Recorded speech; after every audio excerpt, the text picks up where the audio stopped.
Hello student, कैसे आप सब? मस्त फर्स्ट क्लास जगह। चलिए, आज का जो टॉपिक हमारा भाई सेकंड चैप्टर है मानव में जनन है, इसको हम पढ़ेंगे डिटेल से, वो अच्छे समझेंगे क्योंकि बोर्ड एग्जाम बहुत ही नज़दीक आता जा रहा है। इसलिए थोड़ा सा टॉपिक को जो इंपॉर्टेंट टॉपिक है, इंपॉर्टेंट डायग्राम्स हैं, उसके बारे में हम डिटेल से बात करेंगे और चीज़ों को फास्ट तरीके से अच्छे सरलता से समझेंगे। उसकी नोट्स आप लोग बनाइएगा, बहुत ही बेहतरीन रहेगी, जो बोर्ड एग्जाम के लिए बहुत ही महत्वपूर्ण रहेगी। ठीक है, इसलिए थोड़ा सा टॉपिक को ध्यान से मन लगा के पढ़िएगा। बहुत हल्के और छोटे शब्दों, सस्ते शब्दों में आपको समझाऊंगा और आसान तरीके से। कौन कौन से डायग्राम इंपॉर्टेंट है, कौन कौन से टॉपिक ज़्यादा आपको पढ़ना है, उस पर विशेष फोकस डाल करेंगे। नहीं, विशेष फोकस डालना है इस पर, और अच्छे से आप नोट्स बनाइएगा बेहतरीन ढंग से। बोर्ड एग्जाम के लिए बहुत ही महत्वपूर्ण टॉपिक के बारे में बात करेंगे आज हम।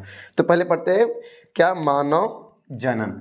तो मानव में जो जनन है, मानव में जनन, मानव जनन, ये हो गया मानव में जनन। इसे हम लोग क्या बोलते हैं भैया? ह्यूमन रिप्रोडक्शन,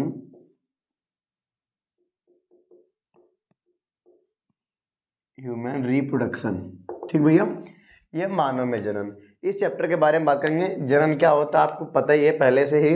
तो जनन जो पहले था चैप्टर एनसीईआरटी में, फिर बाद में हटा दिया गया, मतलब अभी हटा दिया कुछ दिनों से, मतलब कुछ सालों से यार, तो हटा दिया गया। तो अब इसलिए जनन पढ़ना नहीं है। पहली बात तो जनन होता क्या, आप समझ लीजिए कि भैया कोई प्रजाति हो या जाति हो, कुछ भी हो, एक ही चीज़ है। तो कोई प्रजाति अपनी जाति को बनाने के लिए, प्रजाति कोई भी जीव अपनी जाति, कोई भी जीव अपनी जाति को बनाए रखने के लिए अपनी जैसी एक नई संतान को जन्म देता है। यही प्रक्रिया क्या होती है? जनन कहलाती है। ऐसे सिंपल से यार, अपने जैसे संतान पैदा करेगा यार। एक कुत्ता है तो कुत्ता ही पैदा करेगा ना कि बिल्ली पैदा कर देगा। अब एक सुअर है, सुअर पैदा करेगी, गधा गधे को पैदा करेगा, घोड़ा घोड़े को पैदा करेगा यार। है थोड़ी ना होता कि जो होता है इंसान सुअर पैदा कर देगा। अब लोग कहते हैं कि सुअर होगा एकदम से बच्चा लोग को, तो ऐसा नहीं। तो जो जानवर जिस जाति का है उसी जाति का एक बच्चा पैदा करेगा अपने समान, जैसे उसको जनक रहेगा वैसे बच्चा रहेगा। तो ये प्रक्रिया क्या होती है? जनन। ठीक है, अपने समान संतति को उत्पन्न करने की क्षमता ही क्या कहती है भैया? यानी प्रक्रिया ही जनन कहलाती है। ठीक है, क्लियर? ठीक है, ओके। अब फिर ध्यान सुनो कि भैया कोई भी जाति अपनी जाति को बनाए रखने के लिए एक अपनी जैसी नई संतान को जन्म देता है। यही प्रक्रिया जनन कहलाती है। क्लियर एकदम से? ओके, आते हैं आगे। तो पहले आप पढ़ लेते थोड़ा सा प्रजनन तंत्र। क्या पढ़ेंगे भाई? प्रजनन तंत्र। प्रजनन क्या पढ़ना है भाई? प्रजनन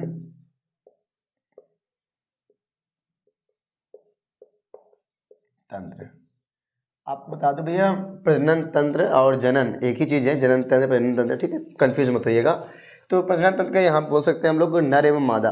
नर नर एवं मादा, नर एवं मादा दोनों के शरीर में एक विशेष, या दोनों नर एवं मादा दोनों के शरीर में एक जटिल सुविकसित प्रजनन अंग पाए जाते हैं। यानी भिन्न रूप से, नर एवं मादा दोनों के शरीर में भिन्न रूप से अलग अलग। अभी नर का अलग होता है भाई, मादा का अलग होता है ना प्रजनन तंत्र, ये तो जानते हो ना। तो कह रहा है नर एवं मादा, कर नर एवं मादा दोनों के शरीर में भिन्न रूप से एक सुविकसित प्रजनन अंग पाए जाते हैं, जिन्हें सामूहिक रूप से क्या कहते हैं? प्रजनन तंत्र कहते हैं। ठीक है, तो हम थोड़ा बात कर लेते हैं प्रजनन तंत्र के अंग के बारे में। कि मान लो पुरुष, पहले पढ़ेंगे पुरुष के बारे में, उसके बाद फिर मादा के बारे में, फिर डिटेल से बढ़ते बढ़ते हम लोग आगे चलेंगे। ठीक है भैया, तो पहले पढ़ते हैं पुरुषों के बारे में, आदमियों के बारे में, या लड़कों के बारे में, लौंडों के बारे में, कुछ किसी को बोल दो कुछ भी यार। तो बोलेंगे पुरुष, पुरुष प्रजनन तंत्र के अंग, ठीक भैया, पुरुष प्रजनन तंत्र के अंग। आप पुरुष प्रजनन तंत्र के अंग कौन कौन से, थोड़ा बात करेंगे इस बारे में, ठीक है, डिटेल से बात करना है हमें। तो कौन कौन से अंग होते हैं थोड़ा देख लेते हैं, एक एक करके पॉइंट को हम अच्छे से। चलो अब आगे देखते हैं फटाफट भाई, एक एक पॉइंट को हम समझेंगे डिटेल से। चलो, तो पहले हम बात कर लेते हैं क्या, वृषण है। क्या भाई? वृषण। तो वृषण को हम लोग क्या बोलते हैं इंग्लिश में? टेस्टिस। क्या बोलते हैं भाई? टेस्टिस। और एक क्या होता है? अधिवृषण। क्या होता है बबुआ? अधिवृषण। अधिवृषण, इसे हम बोलते हैं एपीडी डाइमिस। ये हो गया आपका अधिवृषण। एक और होता है, मतलब क्या उसका नाम हम बोलते हैं?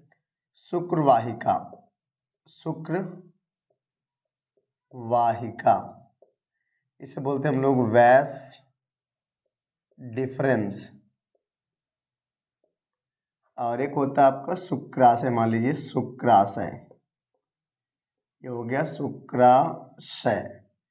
इसे बोलते हैं सेमिनल वेसिकल।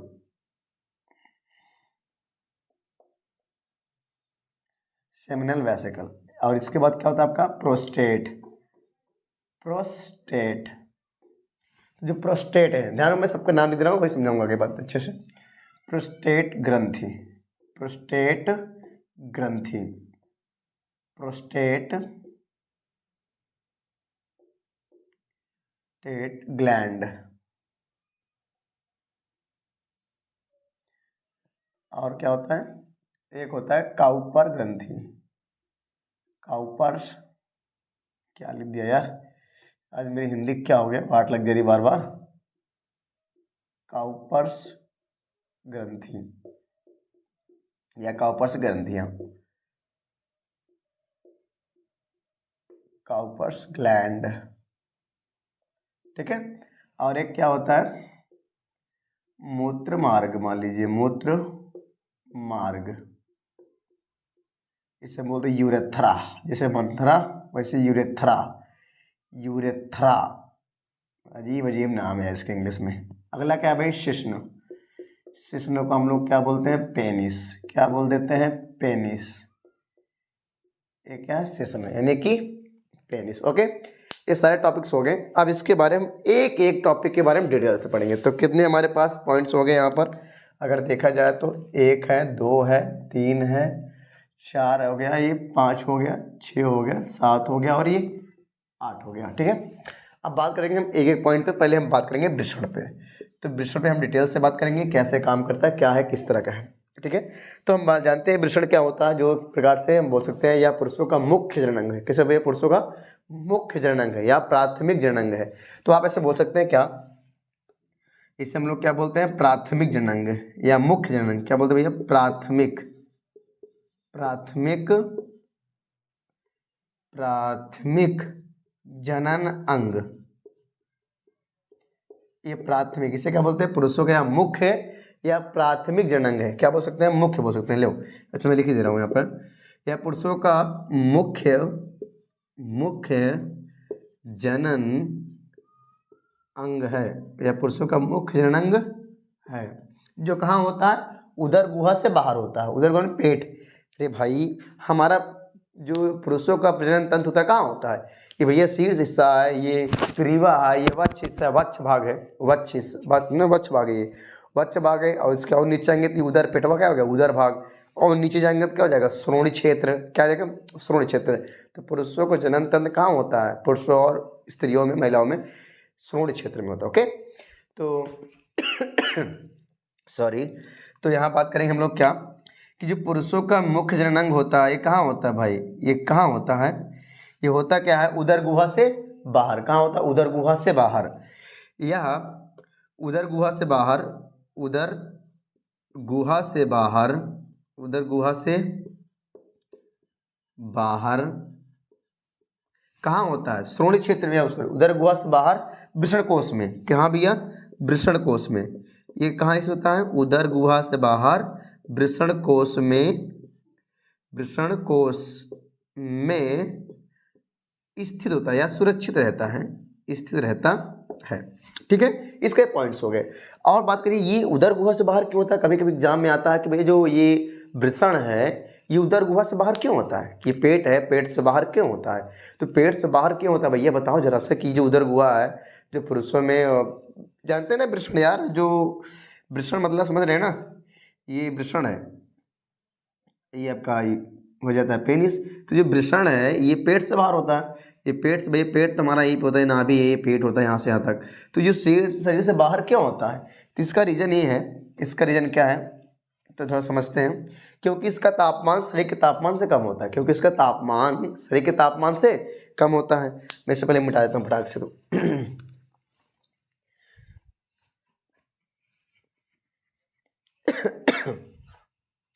चलो देख लेते हैं भाई, जिसका जो तापमान है, इसका तापमान शरीर के तापमान से कम होता है। तो बोल सकते हैं वृषण का तापमान, वृषण का तापमान शरीर के तापमान से कम होता है। तो लगभग कितना होता है तापमान? लगभग कितना होता है भाई? तो कह सकते हो 32 से 35। कितना भैया? 35 डिग्री सेल्सियस। इतना तापमान जो क्यों होता है? क्योंकि वृषण का निर्माण करना होता है, वो शुक्राणु का निर्माण करना होता है, क्योंकि इतने तापमान पे ही शुक्राणु का निर्माण होता है। इससे अधिक तापमान होता है तो शुक्राणु निष्क्रिय हो जाते हैं। अब क्यों हो जाते हैं? जब शुक्राणु पढ़ाऊंगा तो वहाँ बताऊंगा, ठीक है। तो अभी समझिएगा थोड़ा सा कि वृषण का तापमान जो होता है ये वेरी वेरी इंपॉर्टेंट है, क्योंकि ये एग्जाम में आता है आपके ऑब्जेक्टिव प्रश्न में, ये खास का ज़्यादा इंपॉर्टेंट है, ठीक भैया। ये वाला आपका वृषण वाला तापमान, ये तापमान में से पूछते, ध्यान रखिए कि भूलिएगा नहीं, ये बहुत इंपॉर्टेंट है। तापमान कितना होता है? इधर गुहा से बाहर क्यों होता है? तापमान इतना होता है इसलिए बाहर होता है, ठीक है। क्यों? शरीर का तापमान 37 सेल्सियस होता है और इसका तापमान 32 से 35 होता है। 32 भी हो सकता है और 35 भी, से ज़्यादा नहीं होता लगभग, ठीक है। तो आगे बात करते हैं। जो वृषण है इसके बारे में थोड़ा समझ लेते हैं। इसका आकार कैसा होता है भैया? यह अंडाकार होता है। कैसे होता है भैया? ये अंडाकार होता है। यह अंडाकार होता है। या कैसे होता है भैया? अंडाकार होता है। यह अंडाकार होता है। किस रंग का होता है? गुलाबी रंग का होता है। कैसे भैया? ये गुलाबी रंग का होता है। यह गुलाबी कैसे होता है भैया? ये गुलाबी रंग का। मैं ऊपर लिख दूँ, यहाँ से चलो यहाँ लिख देता हूँ, चलेगा यहाँ पर। तो यह गुलाबी रंग का होता है। मैं यहाँ लिख दे रहा हूँ, अभी ध्यान समझिएगा, ठीक है। तो कैसा होता है भैया? ये यह गुलाबी रंग का। कैसे भैया? यह गुलाबी रंग का होता है। कैसा होता है भाई? गुलाबी रंग का। गुलाबी रंग कैसा होता है? एक गुलाबी रंग का होता है। ध्यान रखिएगा, आपको लोग सोचते हैं जैसे गुलाबी कहाँ होता है, तो कुछ और रंग होता है। ज़्यादा दिमाग मत लगा बच्चा। गुलाबी गधा जो होता है ना, जो दिमाग लगा रहे हो ना, गुलाबी कहाँ होता है? बहुत मारेंगे, ध्यान रखो गधे। यार देखो, ये आपका मान लीजिएगा वृषण कोश है, ये वृषण कोश है। तो इसके अंदरवा होता है ना, ऊपरा वाला नहीं करें, यहाँ पर रोम, इसमें रोम जामे होते हैं ना, बाल निकले होते हैं। ये है आपका वृषण। ये अंदरवा की बात कर रहा है, आपकी थैली की बात नहीं कर रहा है। कि जो बहरवा जो होता है थैली, जिसपे क्या होते हैं? रोम निकले होते हैं। ये रोम वाला हिस्सा है। इसमें कुछ ये इसका रंग कुछ अजीब ही होता है। इसका बात करो अंदर, वृषण कोश के अंदर क्या होता है? ये गुलाबी रंग का दिखता है, ठीक है। तो कंफ्यूज मत होइएगा, ठीक है। यार बड़ी खांसी आ रही भाई, दिक्कत किस रंग में? यार क्या होता है? हल्के गुलाबी रंग का होता है, ओके। अगर इसकी मैं लंबाई चौड़ाई की बात कर लूँ तो इसकी जो लगभग क्या होती है? लंबाई होती है। इसकी लंबाई या कितना लंबा होता है? तो इसकी लंबाई की हम बात करेंगे। लंबाई कितनी होती है भैया? लगभग 4 से 5 सेंटीमीटर। और चौड़ाई की बात करेंगे, चौड़ाई या कितने चौड़ा होता है भैया? चौड़ाई होती 2 से 3 सेंटीमीटर। यानी लगभग बात कर रहा हूँ, लगभग क्या होता है? 4 से 5 सेंटीमीटर लंबा होता है और 2 से 3 सेंटीमीटर चौड़ा होता है। अगर हम वजन की बात करेंगे तो इसका जो वजन होता है तो कुछ अच्छा होता है। वजन कितना होता है भाई? इसका वजन होता है, इसका वजन लगभग होता है कितना? 10 से 15 ग्राम। 10 से 15 ग्राम का इसका वजन होता है, ठीक है भैया। इतना सा 10 से 15 ग्राम का, ओके। ये भी इंपॉर्टेंट है। थोड़ा सा आगे देखिएगा, थोड़ा सा ये लंबाई चौड़ाई की बात तो होगी यार। लंबाई चौड़ाई वजन की बात हो गई, ऊपर की बातें, जिसमें ये पॉइंट ज़्यादा इंपॉर्टेंट था आपका। ऑब्जेक्टिव प्रश्न में भी आते हैं, और तो इसलिए टॉपिक को ध्यान से पड़ेगा। अगर पूरी डिटेल इसकी भी टिप्पणी भी आती है, वृषण का डायग्राम आता है, बहुत ज़्यादा महत्वपूर्ण है। वृषण का डायग्राम आप पूछता है, अभी आगे बनाऊंगा वृषण डायग्राम, तो चीज़ों को ध्यान समझिएगा मंगा के। टॉपिक बहुत ही ज़्यादा इंपॉर्टेंट है ये वाला, ठीक है। वृषण ऐसा है पूरा, आप जितना विशेष से ध्यान से इसके बारे में आपको ढेर कहाँ गई ये वृषण, इसके में आपको बहुत ज़्यादा डिटेल से पढ़ना पड़ेगा। और बाकी तो उतना इंपॉर्टेंट नहीं है, लेकिन पढ़ लीजिएगा, जरूरी भी है। क्योंकि अगर ये पूछ लेगा पुरुष जनन तंत्र का नामांकित चित्र बनाएं, तो जो चित्र होता है, डायग्राम होता है, उसको तो बनाना ही पड़ेगा यार। लेकिन ज़्यादातर डायग्राम क्या होता है, हालांकि ये पूछता है तो इसमें तो आपको क्या बनाना पड़ता है मैं बताऊंगा आगे। बट इसको ये वाला क्या बोलते हैं? वृषण। वृषण ज़्यादा इंपॉर्टेंट है, एग्जाम में आता भी है, इसलिए इसका डायग्राम और इसके बारे में डिटेल से जानते रहिएगा, क्योंकि ये पुरुषों का मुख्य जनन अंग है, ठीक है। एग्जाम में भी प्रश्न आते हैं कि ऑब्जेक्टिव आते हैं वेरी वेरी इंपॉर्टेंट, कि भैया ये वाला जो ध्यान कहा गया प्राथमिक जनन अंग है, ये वेरी वेरी इंपॉर्टेंट है ये, क्योंकि पुरुषों का मुख्य जनन अंग क्या है, पुरुषों का मुख्य जनन अंग क्या है, तो आप बताएंगे वृषण, टेस्टिस है। ओके, अब आगे आते थोड़ा सा इस टॉपिक पे वापस। तो यहाँ पे बात कर रहा है वृषण कि प्रत्येक वृषण में, प्रत्येक दो होते हैं ना भाई, एक जोड़ी होता है ना वृषण, तो भाई बताया था ना एक जोड़ी, तो वृषण जो होता है प्रत्येक वृषण में, प्रत्येक वृषण में क्या होते हैं, लगभग प्रत्येक वृषण में, प्रत्येक वृषण, जो प्रत्येक वृषण है, इस वृषण में लगभग 250, कितना भाई 250, तो 250 जो 250 यार भाई 250 कच्छ होते हैं, क्या होते हैं भैया, कच्छ। इन कच्छों को हम लोग क्या बोलते हैं, 250, लगभग 250 कच्छ होते हैं, जिसे हम लोग क्या बोलते हैं भैया, वृषण पालिका। क्या कहते हैं, वृषण पालिका। क्या बोलते हैं बबुआ, वृषण पालिका, वृषण पालिका।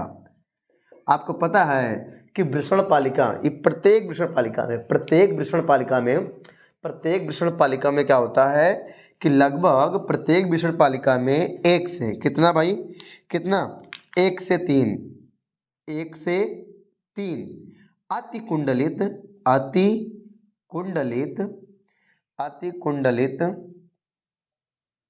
अति कुंडलित शुक्र जनक नलिकाएं पाई, कैसे भैया, अति कुंडलित शुक्र जनक नलिका पाई जाती है, नलिकाएं लिख लो, नलिकाएं पाई जाती हैं। तो कह रहा है कि क्या कह रहा है भैया कि प्रत्येक वृषण में लगभग 250 कच्छ होते हैं, जिसे हम वृषण पालिका कहते हैं, और प्रत्येक कच्छ में, प्रत्येक वृषण पालिका में, प्रत्येक वृषण पालिका में 1 से 3 अति कुंडलित शुक्रजनक नलिकाएं होती हैं। तो जो शुक्रजनक नलिकाएं हैं क्या होती है भैया, शुक्रजनक नलिकाएं। तो शुक्रजनक नलिकाएं जो होती है, इन नलिकाओं में एक विशेष प्रकार की 2 कोशिकाएं पाई जाती हैं। कितनी बबुआ, 2। तो इसमें क्या होती है, एक विशेष प्रकार की 2 कोशिका पाई जाती है, ध्यान रखिएगा चीज़ों को। तो कह रहा है कि फिर से बस समझिएगा कि प्रत्येक वृषण में 250 कच्छ होते हैं, जिसे हम वृषण पालिका कहते हैं, और प्रत्येक वृषण पालिका में 1 से 3 अति कुंडलित शुक्रजनक नलिकाएं होती हैं। अब इन नलिकाओं में क्या होता है, इन नलिकाओं में क्या होता है, इन नलिकाओं में 2 कोशिकाएं पाई जाती हैं। बोलेंगे शुक्रजनक नलिकाओं में, शुक्रजनक नलिकाओं में 2 कोशिकाएं पाती हैं, कितनी भैया, 2। तो यहाँ लिखा है ना, शुक्र नलिका होती है जिसमें 2 कोशिकाएं होती है, कितनी भैया, 2 कोशिकाएं होती हैं, 2 कोशिकाएं होती हैं। कितनी कोशिकाएं होती है भैया, 2 कोशिकाएं। किस में होती है कि शुक्रजनक नलिका में, शुक्रजनक नलिका में 2 कोशिकाएं होती हैं। अब ये कोशिकाएं कैसे काम करती हैं, क्या करती हैं, इसको थोड़ा समझेंगे हम लोग। तो हम बात करेंगे यहाँ थोड़ा सा, देखिएगा कि पहली कोशिका जो होती है, पहली कोशिका, इसका नाम होता है शुक्र क्या बोलते हैं भैया हम लोग, नर जन्म कोशिका, नर जन्म कोशिका, नर जन्म कोशिका, नर जन्म कोशिका। ओके, और दूसरी का होती है क्या, इसका नाम है सरटोली कोशिका, सरटोली कोशिका, सरटोली कोशिका।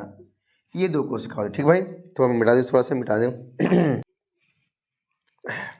चलो इतना हो गया ना आपका, सिंपल सा ये तो जो नर जन्म कोशिका है, ये क्या करती है भाई, 2 कोशिका है ना, कि भैया प्रत्येक वृषण में 250 कक्ष होते हैं, जिसे हम वृषण पालिका कहते हैं। प्रत्येक वृषण पालिका में 1 से 3 अति कुंडलित शुक्रजनक नलिकाएं होती। इन नलिकाओं में 2 प्रकार की कोशिका होती है। कितनी कोशिका भैया, 2 प्रकार की कोशिका होती है। 2 प्रकार की कोशिका होती है। पहली कोशिका का नाम क्या है, नर जन्म कोशिका, और दूसरी कोशिका सरटोली कोशिका। अब इनका हम काम भी देख लेते हैं, क्या करती हैं आखिर ये किस लिए बनाई गई, क्या करती हैं, क्यों हैं। तो मैं पहले की बात कर लेता हूँ, पहली वाली कोशिका क्या करती है। तो मैं यहाँ से लिख दे रहा हूँ, समझ जाओगे ना।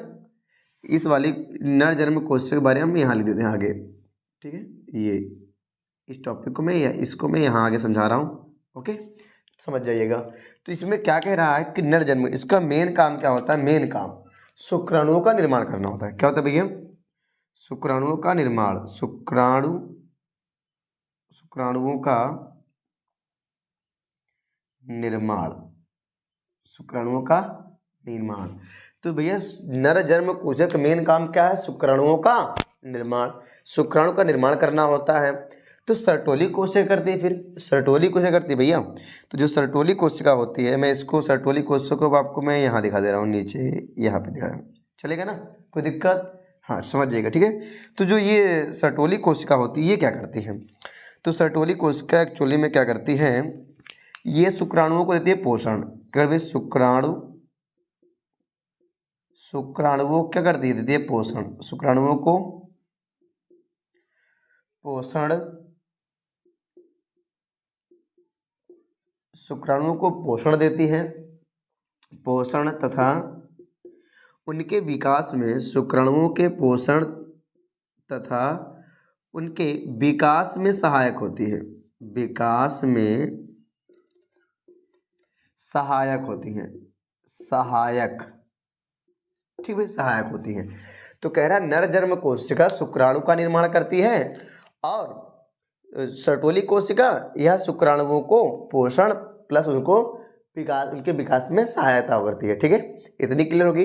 लेकिन एक बात यहाँ ध्यान रखिएगा कि जो ये शुक्रजनक नलिका है, शुक्रजनक नलिका, शुक्रजनक नलिका जो है, इस शुक्रजनक नलिका में या इसके बाहर शुक्रजनक नलिका के ऊपरी हिस्से में जो खाली रिक्त स्थान होते हैं उसमें छोटी छोटी रुधिर वाहिकाएं और साथ में कोशिकाएं पाई जाती हैं।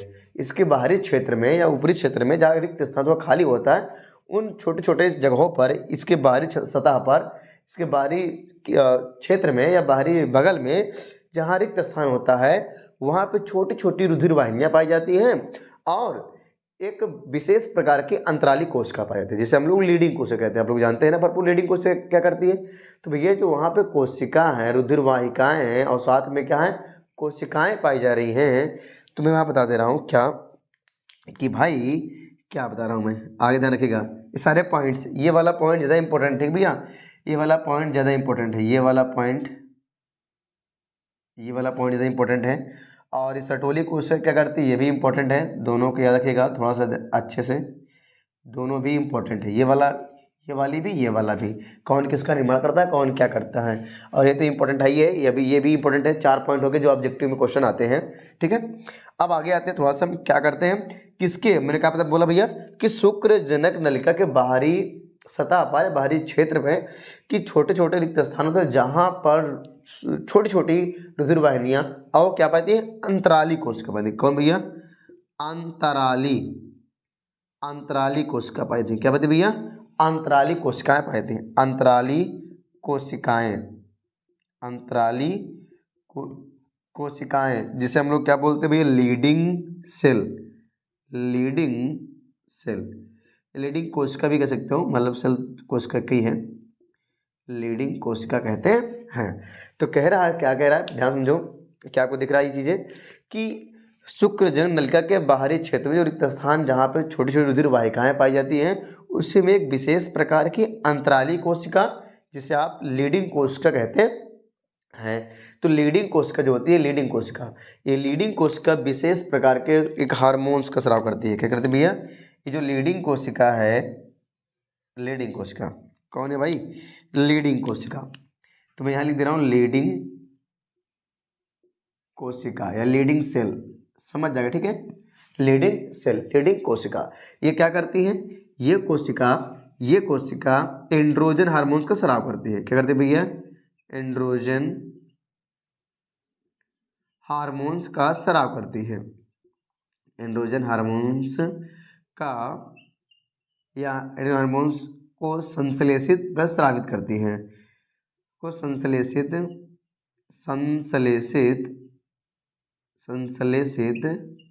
व स्रावित करती है।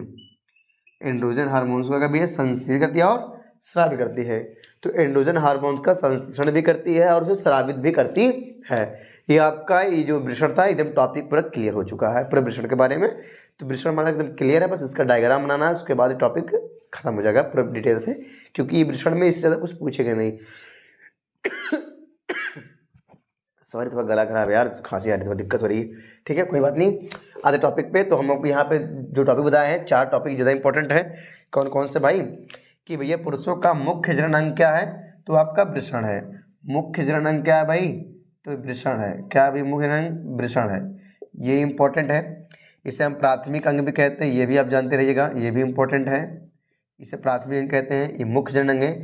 ये उदर गुहा से बाहर क्यों होता है ये भी आपको याद होना चाहिए, क्योंकि ये भी एग्जाम में पूछता है बहुत ज़्यादा ऑब्जेक्टिव प्रश्न में। ठीक है, ये इतना, ये 1 पॉइंट 2 पॉइंट 3 पॉइंट ये हो गया। और ये आपका तो लंबाई बहुत कम ही पूछता है, ये वाला ज़्यादा इंपॉर्टेंट। ठीक है भाई, ये वाला, ये ठीक है। इसको आप डिटेल से दोनों को अच्छे से ढंग से पढ़ लीजिएगा। ये आपके कुछ इंपॉर्टेंट से टॉपिक्स हैं, इसको आप स्क्रीनशॉट लीजिए। तो हम आगे बताते हैं सो किसके बारे में?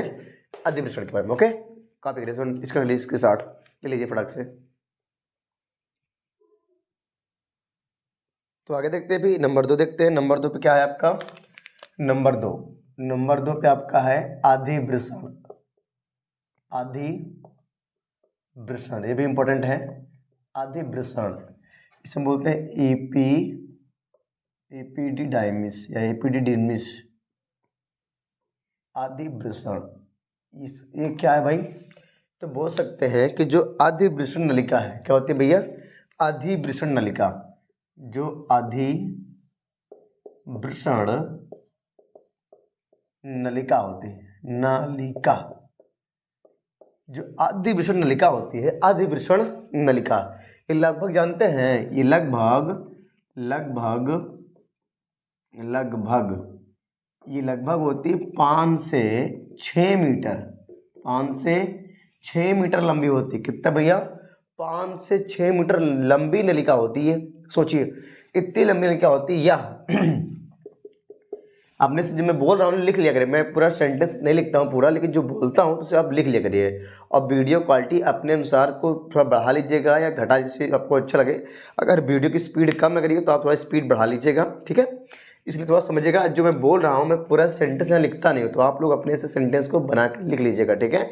जिसमें बोला ना कि भैया अधिवृषण नलिका लगभग 5 से 6 मीटर लंबी होती है और यह अत्यधिक कुंडलित होकर, क्या भैया? यह अत्यधिक या अच्छा अत्यधिक बोल दो भैया, अत्यधिक कुंडलित होकर, अत्यधिक कुंडलित होकर। कैसे भैया? अत्यधिक कुंडलित होकर, कैसे भैया? कुंडलित होकर लगभग 4 सेमी लंबी, 4 सेमी, लगभग 4 सेमी लंबी व चपटी, 4 सेमी लंबी व चपटी, कौमा समझते हैं? अरे जो कौमा आप लगाते नहीं है, कौमा, अरे कैसे समझावल जाए? कौमा यार देखो ऐसे, जिससे थोड़ा सा 9 की तरह नहीं होता कौमा, ये ऐसे, ये कौमा की आकृति जैसा, कौमा की एक कह रहा आप समझो बार कि अधिवृषण नलिका लगभग 5 से 6 मीटर लंबी होती है। यह अत्यधिक कुंडलित तो होकर वृषण के पश्चतल पे, किसके भैया? वृषण के पश्चतल पर, किस भैया? होकर वृषण के पश्चतल पर, वृषण के पश्चतल पर, ध्यान समझिएगा, सेंटेंस समझ लीजिए अपने से। किराए की अधिवृषण नलिका लगभग 5 से 6 मीटर लंबी होती है, जो अत्यधिक कुंडलित होकर वृषण के पश्चतल पर लगभग 4 सेमी लंबी व चपटी कौमा की आकृति की संरचना बनाती है, जिसे हम अधिवृषण कहते हैं। ओके, इतना आप लिख ही सकते हो। किस आकृति का होता है भैया? ये कौमा की आकृति का होता है। किस आकृति का होता है? ये कौमा की आकृति। कौन होता है कौमा की आकृति का? ये आपका अधिवृषण में कहाँ मिलेगा ये?